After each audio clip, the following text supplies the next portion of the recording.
नमस्कार दोस्तों, आप देख रहे हैं द रायता पॉलिटिक्स। आपको हमारी स्क्रीन पर एक वीडियो दिखाई पड़ रहा होगा जो कि सूरत का है, जहां पर लोग लंबी लंबी लाइनें लगाकर पेट्रोल और डीजल अपनी गाड़ियों में भरवा रहे हैं। स्थिति ऐसी है कि लोग एक दूसरे पर लड़ाई झगड़ा करने पे, मारने पीटने पर आमादा हो चुके हैं। ये स्थिति सिर्फ सूरत में ही नहीं बल्कि देश के अन्य महानगरों मुंबई, कानपुर, लखनऊ, हर जगह ऐसी स्थिति उत्पन्न हो चुकी है जहां पर पेट्रोल और डीजल का क्राइसिस हो चुका है, या कहें पेट्रोल और डीजल की आपूर्ति नहीं हो पा रही है। ऐसी स्थिति इसलिए उत्पन्न हुई क्योंकि हमारी विदेश नीति जो है पूरी तरह से फेल हो चुकी है। क्योंकि हमारे ईरान के साथ सामरिक संबंध जो थे वो बहुत ही अच्छे थे, लेकिन प्रधानमंत्री का इजराइल जाना, वहाँ से लौटना, उसके बाद खामनेई की हत्या होना, एक ईरान के मन में एक संदेह पैदा करता है, जिसकी वजह से हमारे ईरान के साथ संबंध बिखर गए हैं।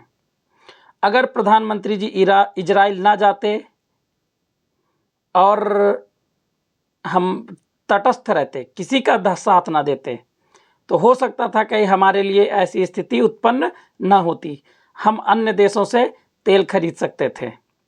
दूसरी बात, बार बार ट्रंप का धमकी देना कि अगर आप रूस से तेल खरीदोगे तो हम आपके ऊपर लगातार प्रतिबंध लगाएंगे। इन स्थितियों की वजह से भारत में स्थिति और दयनीय होती जा रही है। तीसरा कारण यह है कि ऐसी स्थिति भी नहीं है कि भारत के पास अपनी ज़रूरतों को पूरा करने के लिए तेल और गैस वगैरह, डीजल वगैरह ना हो, क्योंकि भारत में जितने भी पेट्रोलियम प्रोडक्ट्स हैं वो सब प्राइवेटाइज हैं। बड़ी बड़ी कंपनी जैसे कि रिलायंस इंडस्ट्रीज़ और अडानी की कंपनीज़, इन लोगों ने तेलों के भंडार लगा रखे हैं, लेकिन ये लोग अभी निकाल नहीं रहे हैं। उसका सबसे बड़ा रीज़न ये है कि जैसे जैसे मांग बढ़ेगी, पूर्ति कम होगी, तो चीज़ें अपने आप ही महंगी हो जाएंगी। बाद में धीरे धीरे निकालेंगे और मनमाने रेट तय होंगे और ज़्यादा मुनाफा कमाएंगे। इसी को कहते हैं आपदा में अवसर।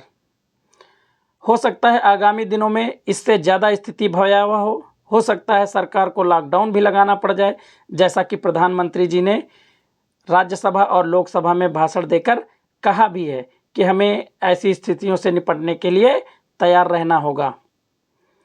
ऐसी स्थितियां उत्पन्न हो सकती हैं जैसे कोविड में हुई थी। तो फिर ठीक है, तैयार हो जाइए, अपने पुरानी थाली निकालिए, डंडा निकालिए, अपनी खिड़कियों पे, दरवाज़ों पे, बालकनी में खड़े होकर बजाइए और स्वागत कीजिए ऐसी स्थितियों का। क्योंकि ऐसी स्थितियां तो नेचुरल डिजास्टर तो है नहीं, क्योंकि मैन मेड डिजास्टर हैं। ऐसी स्थितियां हमारे सरकारों द्वारा, हमारी विदेश नीति द्वारा इस देश में उत्पन्न की गई हैं।